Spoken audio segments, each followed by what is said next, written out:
जय हिंद दोस्तों, स्वागत है एक बार फिर से आप सभी का आपके अपने YouTube channel mission top science classes में। दोस्तों, आज मैं आप लोगों के लिए एकदम बेहतरीन जो है आप लोगों के बीच एक मुद्दा लाने जा रहा हूं। और वो मुद्दा क्या है तो बिहार सब इंस्पेक्टर का। और आप सभी लोग देख चुके होंगे अभी जो है सरकारी रिजल्ट जब आप लोग खोलिएगा तो वहाँ आपको बिहार SI का जो वैकेंसी नया आया है वो आपको डिटेल दिखाई देगा। तो दोस्तों, उसी पर आज हम लोग चर्चा करने वाले हैं कि कौन इस फॉर्म को फिलअप कर सकते हैं और इस बार क्या पैटर्न में कुछ बदलाव होने वाला है। क्या इस बार जो है प्री एग्जाम में भी नेगेटिव मार्किंग को हटाया जाएगा। तो सारी बातों पर हम लोग इसमें चर्चा करेंगे। और आप सभी लोग अगर इस चैनल पर नए आए हैं तो जरूर चैनल को सब्सक्राइब कर लीजिएगा, क्योंकि आज मैं आप लोगों को इस वैकेंसी डिटेल के माध्यम से आपका दिल गार्डन करने वाला हूं। तो चलिए हम लोग बिना देर के अपने समझते हैं वैकेंसी डिटेल को। और आप लोग इसको अगर चैनल पर नए आए हैं तो जरूर चैनल को सब्सक्राइब कर लीजिएगा, और अगर सब्सक्राइब कर लिए हैं तो लाइक अवश्य कर दीजिएगा। आइए हम लोग समझते हैं वैकेंसी डिटेल को। देखिए, सभी दोस्तों को पता है कि बिहार में जो है इस बार चुनाव बहुत ही जल्द आप लोगों के बीच होने वाला है। और इस चुनाव होने से पहले सरकार ने हम लोगों के बीच वैकेंसी का जो है ना पैटारा पूरी तरीके से खोल दिया है और कह रहा है कि नौकरी लूट सके तो लूट लीजिए। अब बिहार में नौकरी की पूर्णता बाहर आ गई है। तो आप लोग भी इस वैकेंसी में जरूर अपनी जो भी आप लोगों का इच्छा था बनने का वो सारा चीज आप लोगों के बीच आ चुका है। चाहे आप 10th लेवल पे हो, चाहे आप ग्रेजुएशन लेवल पे हो, या ADO में जैसे फॉर्म फिलअप कर सकते हैं, सारा चीज आप लोगों के बीच आ चुका है। तो इसी तरीके से बिहार में आप लोगों का जिसको वर्दी का जुनून है उन वर्दी में जुनून को अपना दिखाना है तो लग जाइए इस एग्जाम में। तो बिहार पुलिस SI जिसे हम लोग सब इंस्पेक्टर कहते हैं दोस्तों, इसमें टोटल वैकेंसी जो है वो कितना है 1799। यानी हम ये कह सकते हैं कि 1800 सीट जो है आप लोगों का इस बार जो है आया है। और इसमें जो है आपको हम प्रत्येक कैटेगरी वाइज बताते हैं कि प्रत्येक कैटेगरी में कितना आपका सीट है। और इस बार तो डोमिसाइल लागू हुआ है तो इसका आरक्षण महिलाओं के लिए बहुत ही एकदम जो है ये समझिए कि उनके लिए जो है वरदान साबित हो गया है। तो इसलिए जो भी मेरी बहन माता लोग जो भी इसमें तैयारी कर रहे हैं तो बिल्कुल आप लोग एकदम लग जाइए, क्योंकि आप लोगों का देख लीजिए 35% आरक्षण आपको एक्स्ट्रा मिल रहा है। ठीक है, तो चलिए हम लोग समझते हैं। SC यानी शेड्यूल कास्ट की बात करें, इसमें टोटल आपको 210 वैकेंसी है, जिसमें आरक्षण के तहत महिलाओं के लिए 74 सीट आरक्षित की गई है। उसी तरीके से शेड्यूल ट्रेड की बात करें, ST कास्ट की बात करते हैं, इसमें टोटल 15 वैकेंसी है, जिसमें 5 आपको आरक्षण से मिल जाएगा। इसी तरीके से हम EBC कास्ट की बात करें, इसमें 273 वैकेंसी आपका है, जिसमें से 96 सीट आपका 35% आरक्षण में चला जाता है। तो और BC की बात करें, इसमें टोटल 222 सीट है, जिसमें 78 सीट महिलाओं के लिए आरक्षित की गई है। और अगर आपने जनरल से रिजल्ट बना लिया तो जनरल में आपको सीट कितना देखने को मिलेगा तो 850, जिसमें से 298 लगभग आपका 300 सीट जो है ये महिलाओं के लिए पूर्णतः आरक्षित किया गया है। और अगर हम लोग बात करें ट्रांसजेंडर के लिए तो देखिए ये जो आपका ट्रांसजेंडर है, ट्रांसजेंडर के लिए टोटल कितने सीट है तो 7 सीट है, और जिसमें इसको आरक्षण ही नहीं दिया गया है। तो अब आप लोग यहाँ से देख सकते हैं जिनको आरक्षण की जरूरत है उनको सरकार ने आरक्षण ही नहीं दे रखा है। ठीक है, तो अब तो सरकार जाने ये सब चीज जो है कम से कम इनको तो आरक्षण में अवश्य रखना चाहिए था। ठीक है, और इसी तरीके से EWS कास्ट की बात करते हैं, इसके लिए टोटल 180 सीट है, जिसमें 63 सीटें इनके आरक्षण में आती है। तो इस तरीके से आप लोग देखें टोटल कैटेगरी वाइज आपका वैकेंसी है, और इसमें आप सबको जोड़िएगा तो आपको टोटल 1799 सीट आपका पुर जाता है। ठीक है, तो आप लोग देख लिए अपने अपने कास्ट में कितना सीट है।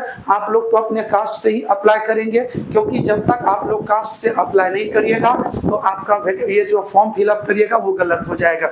इसलिए आपको अपना कास्ट चुनना बिल्कुल ही जरूरी है। ठीक है, चलिए तो अब थोड़ा सा हम लोग जान लेते हैं योग्यता की। अगर आप लोग बिना योग्यता जाने अपना फॉर्म फिलअप करिएगा तो आप लोग तो इसमें दुविधा में रहिएगा। इसलिए सबसे पहले योग्यता की बात कर लेते हैं। तो कौन से स्टूडेंट इस फॉर्म को फिलअप कर सकता है? देखिए, जिनके पास बैचलर्स डिग्री हो, कहने का मतलब वो व्यक्ति इसको अप्लाई कर सकता है जिन्होंने ग्रेजुएशन कर रखा है, चाहे वो कोई भी सब्जेक्ट हो जिससे वो ग्रेजुएशन ग्रेजुएट हो, और वो ग्रेजुएट अगर हो गए हैं तो वो आदमी इस फॉर्म को क्या कर सकते हैं, पूर्णतः जरूर आप फिलअप करिएगा। लेकिन नोट में हम कुछ लिख के रखे हैं, जिन्होंने इस वर्ष जो है एग्जाम जो है आपका ग्रेजुएशन क्लियर किया है, ठीक है, एग्जाम जो है ना पास किया, और उसका जो है ना यानी पूर्णतः रिजल्ट आ चुका है, और वो चाहेगा कि हम इस साल जो है अपना ग्रेजुएशन पूरा कर लिए हैं, तो क्या हम इस फॉर्म को फिलअप कर सकते हैं? तो दोस्तों आप लोगों के लिए ये फॉर्म बिल्कुल नहीं है, ठीक है, आप लोग इस फॉर्म को फिलअप नहीं कर सकते हैं, क्योंकि इसमें नोटिस में पूर्णतः लिखा गया है कि जो स्टूडेंट इस वर्ष अपना ग्रेजुएशन कंप्लीट किए हैं या वो दूसरे सेमेस्टर में चल रहा है, किसी भी सेमेस्टर में हो, तो वो भी कैंडिडेट इस फॉर्म को फिलअप नहीं कर सकते हैं, ठीक है। तो आप लोग याद रखिएगा, अब ये नहीं कि जाके फॉर्म फिलअप कर दे आपका रिजेक्ट हो जाएगा, ठीक है। चलिए, तो आप बताइए, अगर आपने ग्रेजुएशन कर लिया होता और आपको ये पता नहीं है कि हम इसी वर्ष के फॉर्म फिलअप करिएगा, तो आपके लिए समस्या हो जाएगी। तो इसलिए जो है अब आप लोग थोड़ा सा फिजिकल डिटेल्स की बात कर लें, ये भी आपके लिए बेहद जरूरी है। कोई आदमी 152 सेंटीमीटर का ही है और वो चला गया फॉर्म फिलअप करने, तो क्या फायदा, आपका तो 100 रुपया बेकार चला जाएगा, ठीक है। इसलिए आप थोड़ा सा फिजिकल डिटेल्स को भी अच्छी तरीके से समझ लीजिए। उसके बाद आप लोग इसके योग्यता तो हो ही गया है, इसके बाद आप लोग इसमें सिलेबस के बारे में जानिएगा। तो फिजिकल डिटेल्स की बात करते हैं, देख लीजिए, जनरल हो या ओबीसी कास्ट हो, जरा ध्यान दीजिएगा, जनरल ओबीसी अगर मेल है तो उसके लिए हाइट 165 सेंटीमीटर चाहिए, और रनिंग इसको कितना करना पड़ेगा, तो 1.6 किलोमीटर। थोड़ा सा पहले हाइट को पूरा करिए। देखिए, अगर मेल कैंडिडेट है जनरल या ओबीसी कास्ट में तो 165 सेंटीमीटर अगर हाइट है तो फॉर्म अवश्य फिलअप करिएगा, ठीक है। अब किसी का 60 है, किसी का 62 है, किसी का 59 है, तो फॉर्म फिलअप करने से क्या फायदा होगा आपको, वैसे भी आपको छांट देगा। इसलिए आपका 100 रुपए 200 रुपए अगर बच जाता है तो आप दूसरे वैकेंसी को फॉर्म फिलअप करिएगा, ठीक है। तो ये हाइट जरूरी है। और वही कैंडिडेट अगर आपका जनरल या ओबीसी में अगर महिलाएं हैं, फीमेल है, तो उसके लिए हाइट मात्र 155 सेंटीमीटर है, ठीक है। और अदर कास्ट की बात कर ले थोड़ा सा, अदर कास्ट में जैसे ईबीसी हो, एससी एसटी या ईडब्ल्यूएस हो, इसकी हम लोग थोड़ी सी बात कर लेते हैं। तो इसमें अगर कोई भी कास्ट के स्टूडेंट हैं तो मेल के लिए हाइट चाहिए 160 सेंटीमीटर, और फीमेल के लिए कितना चाहिए, तो 155 सेंटीमीटर होनी अवश्य है, जरूरी है ये, ठीक है। तो इसलिए थोड़ा सा इसको देखते हुए ध्यान में रखिएगा। बाकी नीचे जो है ये सब जो है आप लोग जानते ही हैं कि इसमें फिजिकल जो होता है इसमें आपको रनिंग करनी पड़ती है, गोला फेंकना पड़ता है, हाई जंप करना पड़ता है, लॉन्ग जंप करना पड़ता है, ठीक है। तो आपके लिए देखिए, योग्यता के रूप में ये दोनों चीज मायने रखता है। आप ग्रेजुएट होना चाहिए, ऊपर से आपकी हाइट अगर मेल है तो 165 से होना चाहिए ऊपर, और अगर आप फीमेल है ओबीसी या जनरल से तो आपके लिए हाइट कितनी होनी चाहिए, तो वो 160 अवश्य रहनी चाहिए, तभी आप फॉर्म फिलअप करिएगा। तो बाकी आप लोग इसका स्क्रीनशॉट ले लीजिए, देख लीजिएगा किसकी हाइट कितनी, ये जो है आपका किसको कितना रनिंग करना है, कितना हाई जंप, कितना लॉन्ग जंप करना है, सारा चीज आप लोगों के लिए अलग अलग हम लिख दिए हैं, ठीक है। तो चलिए हम लोग अब बात करते हैं थोड़ा सा सिलेबस का कि एग्जाम का पैटर्न कैसा रहने वाला है, ठीक है। चलिए तो बढ़ते हैं एग्जाम पैटर्न की और अब आप लोग थोड़ा सा इस पैटर्न को ध्यान से समझिएगा। अगर आपने पहली बार एग्जाम देने जा रहे हैं जो भी कैंडिडेट, तो आप लोगों को ये समझना बेहद जरूरी है, क्योंकि एग्जाम में आप लोगों के लिए पैटर्न का जानना बहुत ही आवश्यक हो जाता है। देखिए, इसमें सबसे पहले हम बात करें, यहाँ आपको 2 एग्जाम लिया जाता है, एक प्री के रूप में और दूसरा क्या होता है, मेंस के रूप में। अगर हम पहले प्री की बात करें, इसमें आपको 200 अंक का क्वेश्चन रहेगा, जिसमें प्रश्न कितना रहेगा, 100, यानी आप जान ही गए कि एक प्रश्न जो होगा वो 2 अंक का होगा, यानी टोटल 200 अंक। और इसमें समय आपको कितना दिया जाएगा, 2 घंटा। और इसमें प्रश्न का प्रकार की बात करें तो वो सामान्य ज्ञान, जिसको कि हम लोग जनरल नॉलेज बोलते हैं, ठीक है। और आपको करंट से क्वेश्चन रहेगा, ठीक है। तो जनरल नॉलेज और करंट, जनरल नॉलेज में तो आप सभी जानते हैं हिस्ट्री, पॉलिटी, इकोनॉमिक्स, ठीक है। और आपका ये जो है जनरल साइंस साइंस भी आ जाता है, ज्योग्राफी सब वगैरह जितना है सब आपका आ जाता है इसमें। तो और साथ साथ आपको करंट पूछेगा, ठीक है। और इसमें आप ध्यान रखिएगा कि इसमें जिस स्टूडेंट का इस 200 अंक का 30% से अगर कम नंबर आता है तो उन स्टूडेंट का कॉपी पहले ही छांट करके अलग कर दिया जाएगा और शेष बचे स्टूडेंट का कॉपी जांच होता है, क्योंकि इसमें क्राइटेरिया पहले से दिया है कि जिनका 30% से मार्क्स कम होगा वो कैंडिडेट का कॉपी जो है इसमें जांच नहीं किया जाएगा, ठीक है। अगर आप लोग आगे बढ़े यहाँ से तो अब देखिए जब आप इस एग्जाम में बैठेंगे तो इसका रिजल्ट जो आपको देखने को मिलेगा वो रिजल्ट आपको टोटल वैकेंसी का 20 गुना देखने को मिलेगा, यानी 1799 वैकेंसी है जिसमें 20 गुना यानी लगभग हमने 1800 कर लिया और 20 से गुना कर दिए, तो आप देख रहे होंगे कि आपके पास 36,000 जो है ये आपका रिजल्ट आने वाला है किसमें, तो पीटी के एग्जाम में, ठीक है। पीटी एग्जाम में आपको टोटल आपको कितना होगा तो 36,000 आपका रिजल्ट जारी किया जाएगा। तो इसके बाद जो भी कैंडिडेट इस एग्जाम को क्वालिफाई करेंगे तो वो कैंडिडेट पहुंच जाएंगे कहाँ, मेंस पेपर के लिए। और मेंस पेपर में दोस्तों आपको हम बता दें, अच्छा थोड़ी सी बात हम कर लें, अगर आपके मन में यहाँ सवाल चल रहा होगा क्या इस एग्जाम में सर निगेटिव मार्किंग भी है, तो अभी आपको रुकिए पहले इनको समझिए, एक साथ आपको बता देंगे कि निगेटिव मार्किंग है या नहीं है, सारी चीज हम आपको बताएंगे, बस आप लोग ध्यान से समझते जाइए। देखिए अगर हम बात करें मेंस का, मेंस में 2 पेपर होता है, एक प्रश्न पत्र 1, प्रश्न पत्र 2। प्रश्न पत्र 1 में क्वेश्चन आपको केवल किससे पूछेगा तो हिंदी से पूछेगा, ये भी कितने अंक का होगा 200 अंक का होगा और प्रश्न कितना रहेगा 100 यानी 2 गुना अंक का रहेगा और समय फिर वही कितना घंटा दिया जाएगा तो 2 घंटा। याद रखिएगा इसमें आपको 30% मार्क्स लाना क्या है तो बेहद जरूरी है, यदि 30% लाते हैं तभी आपका दूसरा पेपर जांच किया जाएगा, अन्यथा आपको यहीं से हटा दिया जाएगा। तो ये केवल आपका पास मार्किंग है, लेकिन मेरिट बनाने में ये आपका जो कहिएगा कम आएगा तो बिल्कुल आपका कम आने वाला नहीं है, ठीक है।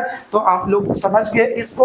पहला पेपर हिंदी का होगा 200 अंक का होगा, 100 प्रश्न रहेगा, समय 2 घंटा देगा, इसमें 30% मार्क्स लाना बिल्कुल जरूरी है, यानी अगर 100 प्रश्न है यानी 200 अंक का है तो इसका 30% आप लोग समझ ही गए होंगे, तो आपको कितना तो 30 क्वेश्चन कम से कम आपको सही करना पड़ेगा, ठीक है, तभी जाके आप इसमें क्वालिफाई कर पाएंगे। इसी समय जब आप ये एग्जाम दीजिएगा तो उसी टाइम आपको एक पेपर और एग्जाम देना है जो कि प्रश्न पत्र 2 मिलेगा, और प्रश्न पत्र 2 ही जो है यही पेपर से आपका क्या बनेगा तो मेरिट लिस्ट जारी किया जाएगा यहीं से। तो इस पेपर को जरूरी आप लोगों का है, तो इसमें देखिए पूछा क्या जाता है सामान्य अध्ययन जनरल स्टडीज, सामान्य विज्ञान जनरल साइंस, नागरिक शास्त्र यानी पॉलिटिकल साइंस की बात करें, भारतीय इतिहास यानी इंडियन हिस्ट्री। याद रखिएगा बहुत सारा कैंडिडेट यहीं पर जो है मार खा जाता है, वो वर्ल्ड हिस्ट्री के चक्कर में लगे हुए रहता है, वो कर रहा है आपका इंग्लैंड फ्रांस ये सब एकदम करते जा रहा है, इसलिए थोड़ा सा ध्यान रखिएगा, केवल हमको इंडियन हिस्ट्री पढ़ना है, ठीक है। भारतीय इतिहास और भारतीय भूगोल का रहा है और गणित व रीजनिंग इस पैटर्न का आपका प्रश्न पत्र 2 में देखने को मिलेगा। यहाँ भी प्रश्न आपको सब मिला करके 100 रहेगा और कितने अंक का रहेगा 2 अंक का प्रत्येक प्रश्न है तो 200 अंक हो जाएगा, और यही आपका मेरिट का क्या करेगा निर्धारण करेगा। और जब आप लोग इस एग्जाम को दीजिएगा तो इसका रिजल्ट जो जारी होगा टोटल वैकेंसी का कितना गुना तो 6 गुने, तो यानी 18 गुने 6 करिएगा 108 2 जीरो रखिए, यानी आपका लगभग जो है 11,000 आपको रिजल्ट देखने को मिलेगा, ठीक है। 11,000 लगभग आपको रिजल्ट फाइनली देखने को मिलेगा, जो कि यही व्यक्ति जो है जो 11,000 पास करेंगे ये फिजिकल के लिए एलिजिबल होंगे, ठीक है। किसके लिए तो फिजिकल के लिए एलिजिबल हो जाएंगे। तो इस तरीके से आपको एग्जाम में क्या करना है तो आगे की ओर अपनी तैयारी को बढ़ाना है। और अगर हम बात कर लें अब थोड़ी सी निगेटिव को लेकर, एकदम दिमाग में आप लोग इनको अवश्य बैठा लीजिएगा, क्योंकि एग्जाम में आपको निगेटिव मार्किंग है कि नहीं नहीं है, तो अब हम आपको वही चीज बता रहे हैं। तो बिल्कुल आप लोग जो है निगेटिव मार्किंग है इस एग्जाम में जान लीजिए। तो निगेटिव मार्किंग किया जाएगा एग्जाम में, और प्रत्येक एग्जाम में चाहे आप प्री दे रहे हो या मेंस दे रहे हैं, ठीक है, प्री हो या मेंस का एग्जाम हो, तो दोनों एग्जाम में आपको निगेटिव मार्किंग देखने को मिलेगा।